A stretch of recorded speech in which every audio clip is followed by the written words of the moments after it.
Hello, my dear friend. I hope that you are doing great.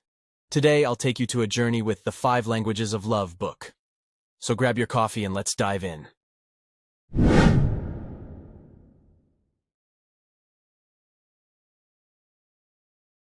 Love is a crucial and confusing word in English, with both secular and religious thinkers agreeing that it plays a central role in life.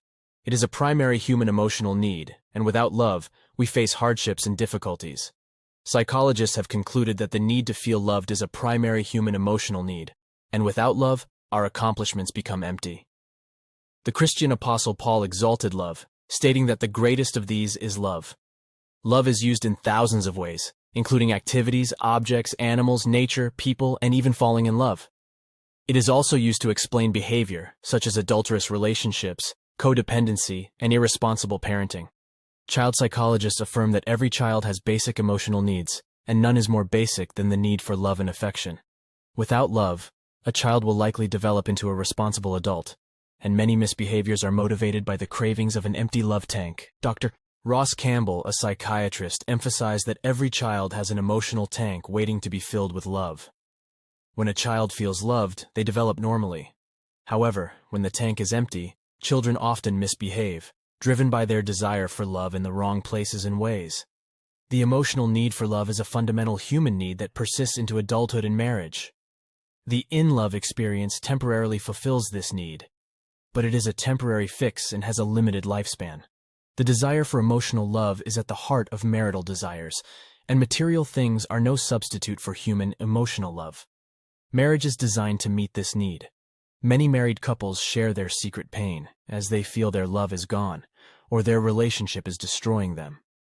They may have an emotional love tank with an empty gauge, leading to misbehavior, withdrawal, harsh words, and a critical spirit.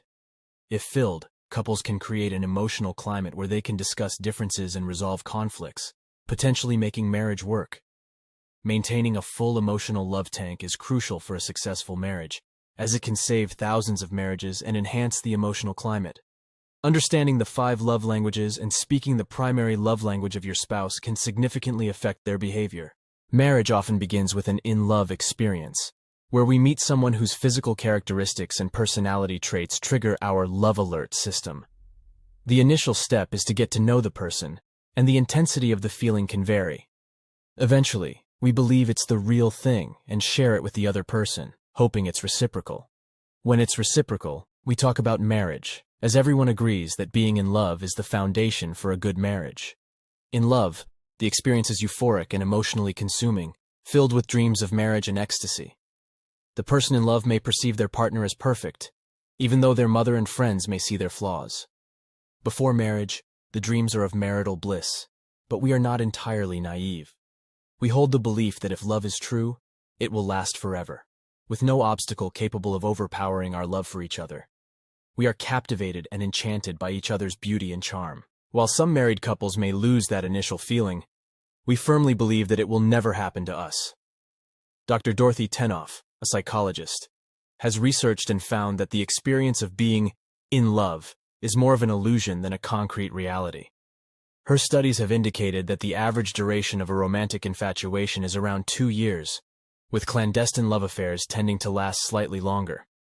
However, when we transition back to the realities of everyday life, such as marriage, we come to the realization that our initial infatuation can transform into significant challenges, and our once intimate lovers can turn into adversaries. The problem with the in-love experience lies in the false belief that it will last indefinitely. Individuals who are consumed by being in love often lose interest in other aspects of life, leading to a state of obsession. For instance, college students who fall in love may find it challenging to maintain their academic performance as their focus and dedication become divided during this infatuation. The euphoria of falling in love can create an illusion of intimacy and altruism, leading to a false sense of altruism. We feel that we belong to each other. We believe we can conquer all problems. We feel altruistic toward each other. This obsession is unrealistic and fails to account for the reality of human nature, where we are egocentric and our world revolves around us. Once the in-love experience has ended, individuals begin to assert themselves and express their desires differently. the illusion of intimacy evaporates, and individual desires, emotions, thoughts, and behavior patterns exert themselves. As a result, they may fall out of love, either withdrawing, separating, divorced, or learning to love each other without the euphoria of the in-love obsession. The in-love experience does not focus on personal growth or the development of the other person, but rather gives us the sense of arrival. Researchers, including psychiatrist M. Scott Peck and psychologist Dorothy Tenov, argue that the experience of being in love should not be equated with true love. They posit that falling in love is not a conscious choice, but rather an effortless and instinctual process that does not necessarily foster genuine personal growth in the other person. The in-love experience can drive individuals to engage in unconventional and unnatural behaviors for each other. Furthermore, it often gives the impression that one has reached the pinnacle of life's happiness and no longer requires further personal development. Falling in love is a genetically determined and instinctual component of mating behavior, resulting in a temporary dissolution of ego boundaries. This response is a stereotypical reaction to internal sexual drives and external stimuli, aimed at increasing the likelihood of sexual bonding and enhancing species survival. However, the experience of falling in love can propel us into an emotional whirlwind, impairing our rational faculties and leading to emotional obsession. This can result in a life of unhappiness with our partner or an impulse to seek a fresh start elsewhere.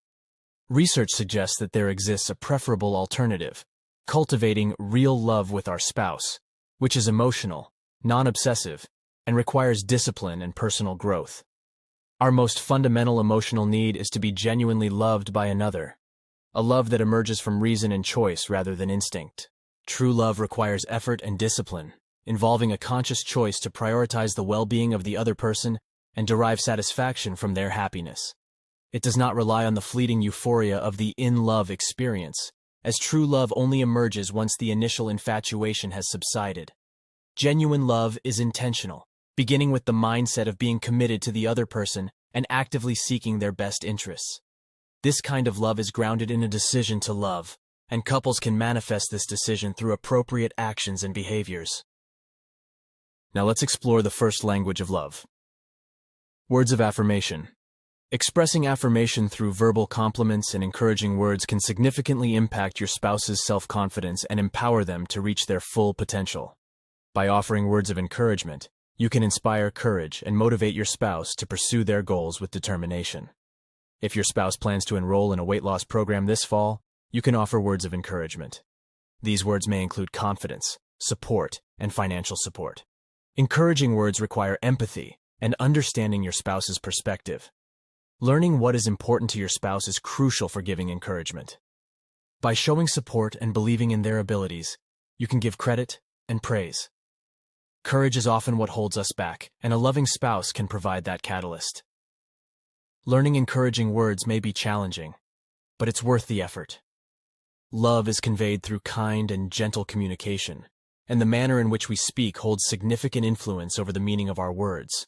The tone of our voice and the way we express ourselves can greatly impact how our spouse interprets our messages. For instance, a hostile or aggressive tone may not be seen as a genuine expression of love, whereas a kind and sincere disclosure of hurt, pain, or anger can be. Responding with a soft answer has the power to diffuse anger, allowing us to empathize with our spouse's emotional state and seek understanding of their motivations. This mature love is what we strive for in a growing marriage. Love does not erase past mistakes or failures, but it enables us to acknowledge our errors and seek forgiveness. If we choose a path of justice, we make ourselves the judge and our spouse the victim, hindering intimacy. However, by choosing forgiveness, we can restore intimacy and foster a loving connection. In a marriage, love is about making requests rather than demands. Demands can create a dynamic reminiscent of a parent-child relationship, where one spouse tells the other what to do. On the other hand, requests offer guidance and respect the autonomy of the spouse.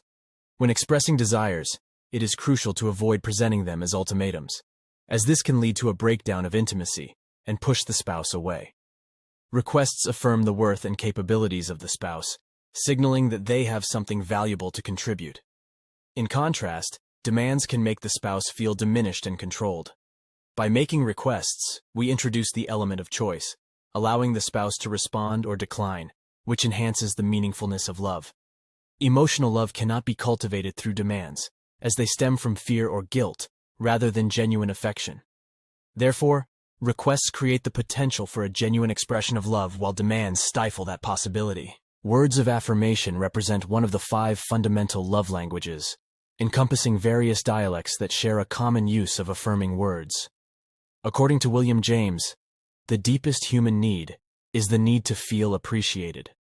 To effectively communicate love to your spouse, consider keeping a notebook dedicated to words of affirmation, where you can record positive words and phrases from articles, lectures, or compliments received from friends. Engaging in indirect affirmation, such as speaking positively about your spouse when they are not present, can also contribute to nurturing their sense of value and appreciation. Additionally, make a point to share credit for accomplishments with your spouse and consider writing words of affirmation to sustain their significance. The author recounts a personal experience involving a couple named Bill and Betty Jo, who were navigating a tumultuous marriage. Despite their conflicts and a lack of love between them, they shared a common bond in their love for their children. Bill was immersed in his work, while Betty Jo worked part-time as a means to escape their household. They had sought marriage counseling, but had made limited progress. During a marriage seminar, the author listened to their stories and discovered that despite their differences, they held appreciation for each other's positive qualities. Bill recognized Betty Jo's strengths as a mother, housekeeper, and cook, but she yearned for more affection. The author suggested that the couple express verbal appreciation for one another's positive attributes and temporarily set aside complaints about the aspects they disliked. They were encouraged to compile specific lists of these positive traits. Betty Jo's list looked like: he hasn't missed a day of work in 12 years. He is aggressive in his work. He has received several promotions through the years. He is always thinking of ways to improve his productivity. He makes the house payment each month. He also pays the electrical bill, the gas bill, the water bill. He bought us a recreational vehicle 3 years ago. He mows the grass or hires someone to do it each week in the spring and summer. He agrees that I can use the money I make at my part-time job any way I desire. Bill's list looked like: she makes the beds every day. She vacuums the house every week. She gets the kids off to school every morning with a good breakfast. She cooks dinner about 3 days a week. She buys the groceries. She helps the children with their homework. She takes my clothes to the cleaners. She does the washing and some ironing. The author suggests that couples should add positive traits to their lists and make a deliberate effort to express verbal appreciation for these traits at least twice a week. Additionally, they advise Betty Jo to graciously receive compliments and refrain from giving them simultaneously. The experiment is encouraged to continue for a duration of 2 months, and if proven successful, it can be continued further. 2 months later, when the author contacts Bill and Betty Jo, they find that Bill's attitude has improved, and Betty Jo is expressing appreciation for his hard work and support for their family. However, it becomes apparent that Betty Jo's love language differs from Bill's. While Bill's primary love language is words of affirmation, which he values for his hard work, Betty Jo's love language is emotional, and she is seeking something different. The author concludes that love languages may vary among individuals and are not always the same for everyone. If your spouse's love language is words of affirmation, to remind yourself that words of affirmation is your spouse's primary love language, print the following on a 3x5 card and put it on a mirror or other place where you will see it daily. For 1 week, keep a written record of all the words of affirmation you give your spouse each day. At the end of the week, sit down with your spouse and review your record. And now with the second language. Love quality. Time involves giving your undivided attention to each other, not just watching TV together. It can be spent on the couch, taking a walk, or going out to eat together. This emotional communication of love is powerful and can be a powerful tool for fostering a strong bond. However, one medicine cannot cure all diseases. For example, one might assume that words of affirmation would mean the same to both Bill and Betty Jo. But this approach may not be effective for Betty Jo, as her primary love language is quality time. Quality time is about togetherness, not proximity. It involves focused attention and engaging in activities that create a sense of togetherness. For instance, a father's attention on his child during a play session is more important than the activity itself. Quality time doesn't require spending moments together, but rather focusing on each other's emotions and shared interests. The emotional level of the activity is what matters, as it communicates the care and enjoyment of being together. For instance, a husband and wife playing tennis together can convey a sense of care and enjoyment for each other. Quality conversation is a common dialect of the language of quality time, involving sympathetic dialogue where two individuals share their experiences, thoughts, feelings, and desires in a friendly, uninterrupted context. This dialogue is crucial for a spouse's emotional sense of being loved. Quality conversation differs from first love language, as it focuses on listening and asking genuine questions to understand the other person's thoughts, feelings, and desires. Quality conversation requires both sympathetic listening and self-revelation. A wife may wish her husband would talk, but she never knows what he's thinking or feeling. To feel loved, he must reveal himself. To learn the language of quality conversation, start by noting the emotions you feel away from home.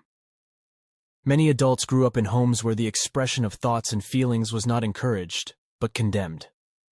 They learned to deny their feelings and become in touch with their emotional selves. To learn the language of quality conversation, start by getting in touch with your feelings and becoming aware of your emotional nature. Carry a small notepad with you daily and ask yourself 3 times a day about your emotions in the last 3 hours. This will help you become aware of your emotional selves and help you learn the language of quality conversation. Our thoughts and emotions influence our decisions, such as in a traffic accident where a tailgater chased us. Our self-revelation process expresses our emotions, thoughts, desires, and actions. To learn the love dialect of quality conversation, we must follow the learning road of self-revelation and make decisions based on our emotions and thoughts. The author introduces 2 personality types, the Dead Sea and the Babbling Brook. The Dead Sea personality type is characterized as someone who receives and internalizes emotions and thoughts, and they are content with not engaging in conversation. They can go on a long drive from Chicago to Detroit without feeling the need to talk. On the other hand, the Babbling Brook personality type is described as someone who communicates through sight and hearing, and they too are content with their life. They can even enter a marriage with a Dead Sea personality type. In order to develop new communication patterns, the author suggests establishing a daily sharing time where each person discusses 3 things that happen to them during the day and how they feel about them. This practice is referred to as the minimum daily requirement for maintaining a healthy marriage. The author proposes that although our personality influences us, it does not control us. By adopting new patterns, we can enhance our communication skills and strengthen our relationships. Quality activities are another dialect of love language that emphasizes the importance of being together, engaging in shared experiences, and giving each other undivided attention. These activities can encompass interests that one or both partners enjoy, with the purpose of creating meaningful moments together and leaving each other feeling cared for. For some individuals, quality activities are the most powerful expression of love. For instance, Tracy grew up surrounded by classical music, while Larry had a background in country and Western music. When Larry discovered that quality time was Tracy's primary love language, and that she found joy in quality activities, he made a conscious choice to attend the symphony with an enthusiastic spirit. His intention was not simply to attend the symphony, but rather to demonstrate his love for Tracy and communicate in her preferred love language. While he may never develop a deep appreciation for the symphony itself, he has become skilled at expressing his love for Tracy. Quality activities, such as gardening, shopping, and picnicking, are essential for expressing love and fostering a strong bond between partners. These activities are limited by interest and willingness to try new experiences, and require at least one partner to want to participate, the other willing to, and both of them knowing the purpose. These memories provide a memory bank for years to come, highlighting the importance of quality time in a relationship. Whether it requires careful planning or sacrificing personal activities, the benefits of quality time include the pleasure of living with a loved spouse and learning to speak their love language fluently. If your spouse's love language is quality time, engage in activities that bring together memories and emotions. Walk through the old neighborhood, discuss your spouse's childhood, and share fun and painful memories. Rent bicycles and explore the city park, learning about each other's favorite colors and why. Make a luncheon appointment at the cemetery, and share a wish before death. Ask your spouse for 5 activities she or he would enjoy doing together, planning one each month for the next 5 months. Now, with third language of love, which is giving gifts. To be an effective gift giver, one must change their attitude towards money. Individuals have different emotions associated with spending money, with some feeling good about themselves when spending money, and others feeling good about themselves when saving and investing. Spenders may find it easier to purchase gifts for their spouse, but this approach fails to meet their emotional needs.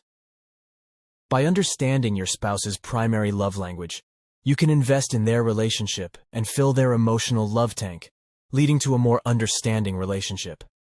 Investing in blue-chip stocks can help achieve this. The gift of self, or the gift of presence, is an intangible gift that speaks louder than a tangible gift. Being there when your spouse needs you speaks loudly to the one whose primary love language is receiving gifts. For example, Jan once said that her husband, Don, loves softball more than he loves her. However, Jan was deeply hurt by this experience, and later found out that Don also played softball during her mother's funeral. If your spouse's physical presence is important to you, communicate it to them. When your spouse expresses a need or request for your presence, take it seriously. If you fail to respond, you may unintentionally convey a message you did not intend. For example, a husband shared a story about his wife's supervisor, allowing her to take time off for a funeral, but then returning to work in the afternoon. In this situation, the wife communicated the importance of her husband's presence, which ultimately led to her being asked to take his job.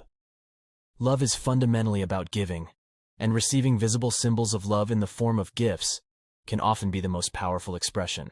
Love is centered around giving, with all 5 love languages encouraging us to do so. Receiving gifts, visible symbols of love, can be the loudest. In Chicago, I met Jim and Janice, who invited me to O'Hare Airport after a marriage seminar. They grew up on farms in central Illinois and moved to Chicago after their wedding. Janice told me about their miracle, which made me question the bizarre story I was about to hear. Dr. Chapman's marriage seminar in Chicago helped a woman who had been struggling with her husband, Jim. She had been trying to be a good wife, but felt unappreciated and used. Jim, a methodical and predictable person, didn't respond to her complaints about her feelings and didn't understand her feelings. Despite their good marriage, Jim didn't talk about the seminar ideas and felt rejected. 3 years later, Jim came home from work and gave her a rose, which she thought deserved a rose. Later, he asked her about his idea of buying a pizza and bringing it home for dinner, which she agreed on. The couple had a fun time together, and the woman felt a miracle in her marriage. The seminar helped her understand her feelings and find a way to break free from her husband's routine and find love. Jim, a man who had never given his wife a gift since their marriage, began to show a change in behavior. He brought Cracker Jacks and a potted plant for each of the children, hoping to communicate his love. The wife was amazed and began to feel a shift in his behavior. She asked Jim about the change, and he explained that he had never given her a gift since the day they got married. He realized that her love language was gifts, and that she had not given her a gift in years. He decided to try to get her a gift every day for 1 week to see if it made any difference. The wife expressed her regret for not meeting her need for love, and expressed her love for her and the importance of being a gift giver for the rest of her life. However, she warned Jim that he couldn't continue buying her gifts every day for the rest of his life. Dr. Chapman suggests that they could afford to receive 52 gifts per year, which would be 52 more than what they have received in the past 5 years. He also mentioned that they might make some of the gifts or pick a free flower from the front yard in the spring. Janice, who has been with Dr. Chapman for 3 years, is happy, and their children call them lovebirds. Jim, who feels loved by Janice, is impressed by her housekeeping skills, cooking abilities, and kindness towards the children. He also knows Janice's love language, which is miracle. Gifts can be valuable expressions of love, regardless of their cost or frequency.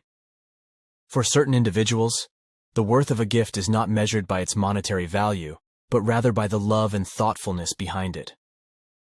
If your spouse's love language is receiving gifts, to show your love, consider a variety of gifts, such as candy, flowers, or a shirt.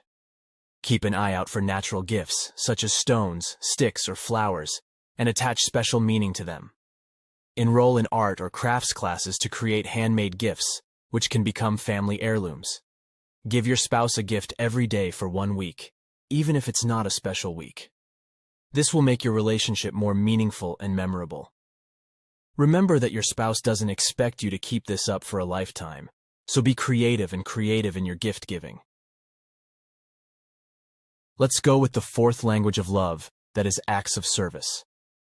People who value acts of service appreciate when their partner takes care of household tasks or responsibilities without being asked. It could be as simple as preparing a meal, doing the laundry, running errands, or taking care of the children. These acts show thoughtfulness and help to alleviate the burdens of daily life. Offering help and support in practical matters can be very meaningful for those who have acts of service as their primary love language. This may involve helping with a project, fixing something around the house, or assisting with a task or problem that the person is facing. It could be helping with car repairs, organizing paperwork, or assisting with a work-related challenge. These acts of service demonstrate care, support, and a willingness to make life easier for the person. People whose love language is acts of service appreciate when their partner makes their needs a priority and actively seeks opportunities to be of service. It could mean taking the time to plan and execute surprises or special gestures that cater to their partner's preferences and needs. For example, cooking their favorite meal, planning a date night, or taking care of their responsibilities so they can have some time for self-care or relaxation. Acts of service can also extend to providing emotional support. It involves being there for the person in times of need, listening attentively, and offering comfort and reassurance. Supporting their goals and dreams by actively helping them achieve them is also an important aspect of this love language. Learning the love language of acts of service will require some of us to re-examine our stereotypes of the roles of husbands and wives. A wife said to Dr. Chapman, "I'm going to send all of my friends to your seminar," which had drastically changed her marriage. Before the seminar, her husband Bob had never helped her with anything, and they both started their careers after college. After the seminar, Bob started asking her if she wanted help, which has persisted for 3 years. Despite some trying and humorous times, Bob's love for her language and ability to help her has grown. He now knows how to do everything around the house and is always helping her. They have more time together because she doesn't have to work all the time. Learning the primary love language of your spouse and choosing to speak it makes a tremendous difference in the emotional climate of a marriage. This story highlights the importance of learning and speaking the love language of your spouse to improve the emotional climate of a marriage. Is it really that simple? Simple? Yes. Easy? No. Bob had to work hard at tearing down the stereotype with which he had lived for 35 years. If your spouse's love language is acts of service, 1. Make a list of all the requests your spouse has made of you over the past few weeks. Select one of these each week and do it as an expression of love. 2.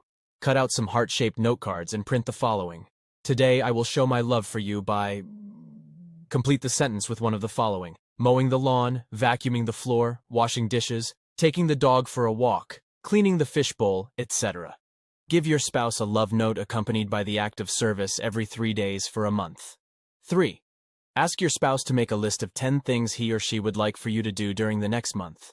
Then ask your spouse to prioritize those by numbering them 1-10, with 1 being the most important, and 10 being least important.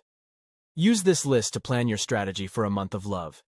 Get ready to live with a happy spouse. 4. While your spouse is away, get the children to help you with some act of service for him. When he walks in the door, join the children in shouting, "Surprise, we love you!" Then share your act of service. 5. What one act of service has your spouse nagged about consistently? Why not decide to see the nag as a tag?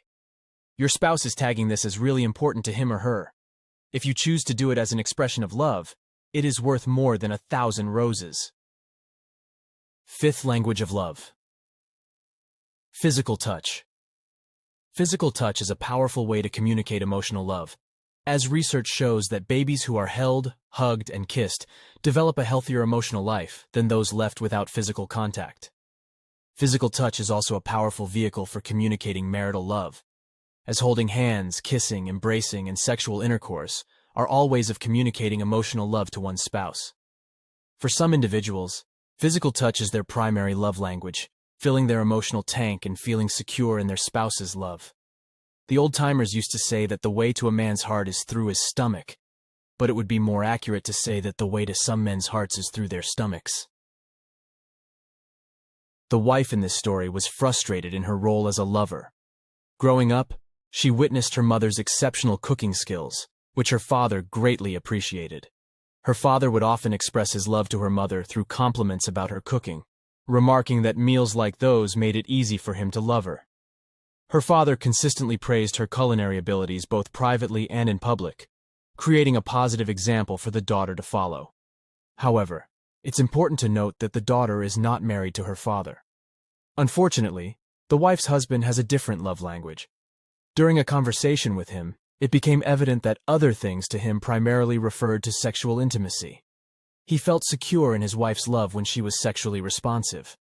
However, when she withdrew from him sexually, even her culinary skills could not convince him of her genuine love.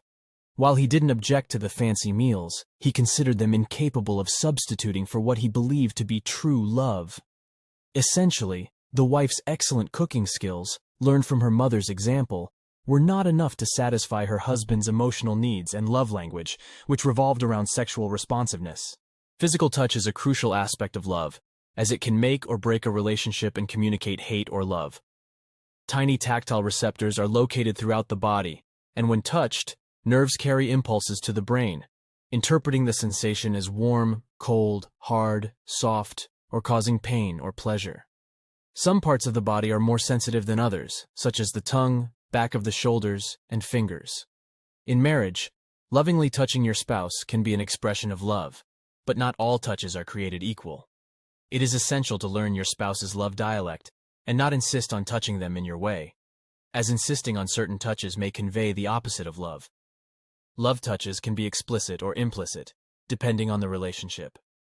Explicit touches require more time and effort to develop understanding of how to communicate love to your spouse. For example, learning to be a good masseur or masseuse can enhance your expression of love. Implicit touches, such as sitting close together, walking through the room, or kissing each other when leaving or returning, require little time but can speak volumes. Once physical touch is the primary love language, you can explore new ways to express love, such as under-the-table touch, holding hands in public, kissing, or hugging before shopping. Listen to your spouse's feedback and try new touches in new places, remembering that he has the final say in your love language. Physical touch is a crucial aspect of social greetings and communication in all societies. In marriage, appropriate and inappropriate touching is determined by the couple themselves, with social organizations established to help battered wives and husbands. The age of sexual openness and freedom has led to open marriages where both spouses can have sexual intimacies. However, emotional pain and intimacy can evaporate when one spouse is involved in someone else sexually. This trauma is compounded for individuals whose primary love language is physical touch, as their emotional love tank is filled with an explosion, requiring massive repairs to meet their emotional needs. In times of crisis, physical touch is a powerful communication of love, and it is essential to feel love to survive. Marriages will experience crises, and physical touch is the most important way to express love. Tender touches will be remembered long after the crisis has passed, while failure to touch may never be forgotten. If your spouse's love language is physical touch, 1. As you walk from the car to the shopping mall, reach out and hold your spouse's hand. Unless, of course, you have 3 preschool children with you. 2. While eating together, let your knee or foot drift over and touch your spouse. Be careful you are not rubbing the dog. 3. Walk up to your spouse and say, "Have I told you lately that I love you?" Take her in your arms and hug her while you rub her back, and continue. "You are the greatest." Resist the temptation to rush to the bedroom. Untangle yourself and move on to the next thing. 4. While your spouse is seated, walk up behind her and initiate a shoulder massage. Continue for 5 minutes unless your spouse begs you to stop. 6. Initiate sex by giving your spouse a foot massage. Continue to other parts of the body, as long as it brings pleasure to your spouse. 7. Run the water in the jacuzzi and announce to your spouse that you are looking for a partner to join you. 8. Riding down the road together, reach over and touch your spouse on the leg, stomach, arm, hand, or, if he or she says stop, by all means put on the brakes. How to discover your and your spouse's language of love? Discovering the primary love language of your spouse is essential if you are to keep his/her emotional love tank full. But first, let's make sure you know your own love language. Having heard the 5 emotional love languages, Words of affirmation. Quality time. Receiving gifts. Acts of service, physical touch. Some individuals will know instantaneously their own primary love language and that of their spouse. For others, it will not be that easy. Bob from Parma Heights, Ohio, who after hearing the 5 emotional love languages said to me, "I don't know. It seems that 2 of those are just about equal for me." "Which 2?" I inquired. "Physical touch and words of affirmation," Bob responded. "By physical touch, what do you mean?" "Well, mainly sex," Bob replied. I probed a little further, asking, "Do you enjoy your wife running her hands through your hair, or giving you a back rub, or holding hands, or kissing and hugging you at times when you are not having sexual intercourse?" "Those things are fine," said Bob. "I am not going to turn them down, but the main thing is sexual intercourse. That's when I know that she really loves me." Leaving the subject of physical touch for a moment, I turned to affirming words and asked, "When you say that words of affirmation are also important, what kinds of statements do you find most helpful?" "Almost anything if it is positive," Bob replied. "When she tells me how good I look, how smart I am, what a hard worker I am, when she expresses appreciation for the things I do around the house, when she makes positive comments about my taking time with the children, when she tells me she loves me. All of those things really mean a lot to me." "Did you receive those kinds of comments from your parents when you were growing up?" "Not very often," Bob said. "Most of what I got from my parents were critical or demanding words. I guess that's why I appreciated Carol so much in the first place, because she gave me words of affirmation." "Let me ask you this. If Carol were meeting your sexual needs, that is, if you were having quality sexual intercourse as often as you desire, but she was giving you negative words, making critical remarks, sometimes putting you down in front of others, do you think you would feel loved by her?" "I don't think so," he replied. "I think I would feel betrayed and deeply hurt. I think I would be depressed." "Bob," I said, "I think we have just discovered that your primary love language is words of affirmation. Sexual intercourse is extremely important to you and to your sense of intimacy with Carol, but her words of affirmation are more important to you emotionally. If she were, in fact, verbally critical of you all the time and put you down in front of other people, the time may come when you would no longer desire to have sexual intercourse with her, because she would be a source of deep pain to you." Bob had made the mistake common to many men, assuming that physical touch is their primary love language because they desire sexual intercourse so intensely. For the male, sexual desire is physically based. That is, the desire for sexual intercourse is stimulated by the buildup of sperm cells and seminal fluid in the seminal vesicles. When the seminal vesicles are full, there is a physical push for release. Thus, the male's desire for sexual intercourse has a physical root. Most sexual problems in marriage are not due to physical technique but rather to meeting emotional needs. For women, sexual desire is rooted in emotions rather than physiology, and if she feels loved and appreciated by her husband, she has a desire to be physically intimate with him. Men may assume that regular sexual release is their primary love language, but if they don't enjoy physical touch at other times or in non-sexual ways, it may not be their love language at all. Sexual desire is different from the emotional need to feel loved, and sexual intercourse alone won't meet this need. A full emotional love tank is essential for a relationship to function effectively. For example, Bob's primary love language is words of affirmation, which turns his natural sexual desires towards her when she expresses appreciation and admiration. What is your primary love language? What makes you feel most loved by your spouse? What do you desire above all else? If the answer to those questions does not leap to your mind immediately, perhaps it will help to look at the negative use of love languages. What does your spouse do or say or fail to do or say that hurts you deeply? If, for example, your deepest pain is the critical, judgmental words of your spouse, then perhaps your love language is words of affirmation. If your primary love language is used negatively by your spouse, that is, he does the opposite, it will hurt you more deeply than it would hurt someone else, because not only is he neglecting to speak your primary love language, he is actually using that language as a knife to your heart. Another way to discover your primary love language is to examine what you do or say to express love to your spouse. Chances are what you are doing for her is what you wish she would do for you. If you are constantly doing acts of service for your spouse, perhaps, although not always, that is your love language. If words of affirmation speak love to you, chances are you will use them in speaking love to your spouse. Thus, you may discover your own language by asking, how do I consciously express my love to my spouse? But remember, that approach is only a possible clue to your love language. It is not an absolute indicator. For example, the husband who learned from his father to express love to his wife by giving her nice gifts expresses his love to his wife by doing what his father did. Yet, receiving gifts is not his primary love language. He is simply doing what he was trained to do by his father. Spend some time writing down what you think is your primary love language. Then list the other 4 in order of importance. Here are other 3 suggestions to discover your own primary love language. 1.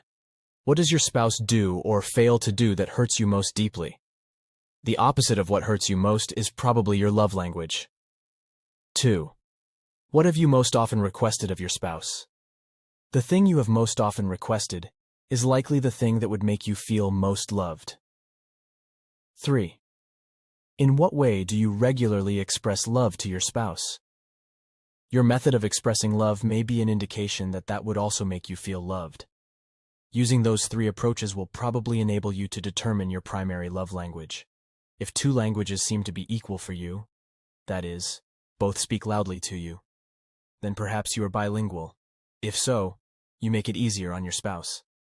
Now he or she has 2 choices, either of which will strongly communicate love to you. There are 2 kinds of people may have difficulty discovering their primary love language. The first is the individual whose the emotional love tank has been full for a long time. Her spouse has expressed love in many ways, and she is not certain which of those ways makes her feel most loved. She simply knows that she is loved. The second is the individual whose love tank has been empty for so long that he doesn't remember what makes him feel loved. In either to determine your primary love language, recall your experiences of falling in love and what made you desire to be with your spouse.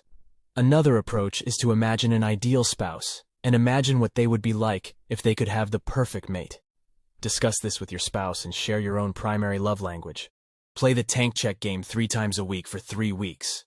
0 means empty, and 10 means, I am full of love and can't handle anymore. You give a reading on your emotional love tank. 10, 9, 8, 7, 6, 5, 4, 3, 2, 1 or 0, indicating how full it is. Your spouse says, what could I do to help fill it?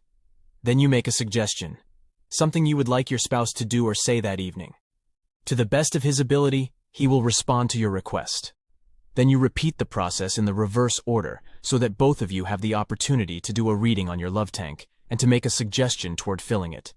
If you play the game for 3 weeks, you will be hooked on it, and it can be a playful way of stimulating love expressions in your marriage.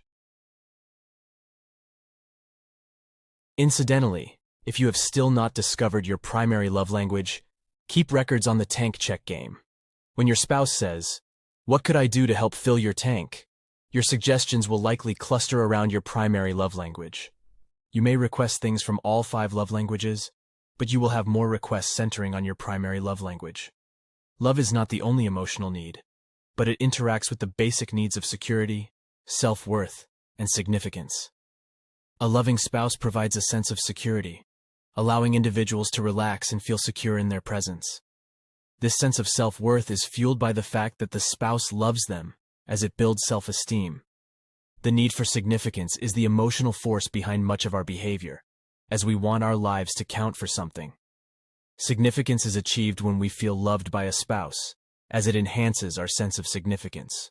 We can benefit from the thoughts of others, learn from their experiences, and experience the existence beyond the material world. True love always liberates us from the pursuit of significance, self-worth, and security.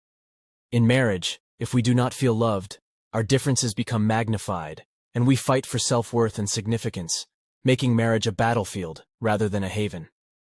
Love is not the answer to everything, but it creates a climate of security where we can seek answers to our problems. In the security of love, couples can discuss differences without condemnation, resolve conflicts, and live together in harmony. The decision to love your spouse holds tremendous potential, and learning their primary love language makes that potential a reality. Love truly does make the world go round. Finally, there is a link in the description below where you can find a questionnaire to answer the question and discover your own love language. By completing this questionnaire, you can gain insights into the way you prefer to receive and express love. Understanding your own love language can be valuable in your relationships, helping you communicate your needs and understand the needs of your loved ones better. So make sure to check out the link and discover your own language of love. In the final moments of this episode, we have explored the captivating realm of love languages and their impact on our relationships. It is clear that understanding and embracing these languages can be transformative, not only in romantic partnerships, but also in our interactions with friends, family, and even ourselves. By discovering our own love language and recognizing the love languages of others, we unlock the key to deepening connections and fostering lasting bonds. It becomes a powerful tool that allows us to express love in ways that are meaningful and resonate with those we care about most. As we conclude this episode, I encourage you to reflect on your own love language and how it influences your relationships. Take the time to communicate your needs to your loved ones, and equally important, listen and understand their unique love languages. By doing so, we can cultivate a harmonious and loving environment that nurtures and strengthens our connections. Thank you for joining us on this insightful journey into love languages. If you found this episode valuable, remember to like, comment, and share it with others who may benefit from this knowledge. And don't forget to subscribe to our channel for more enlightening content in the future. Until we meet again, may your relationships be filled with love, understanding, and the beauty of speaking the language of love. Stay tuned for our next episode, where we'll continue our exploration of meaningful topics that enrich our lives.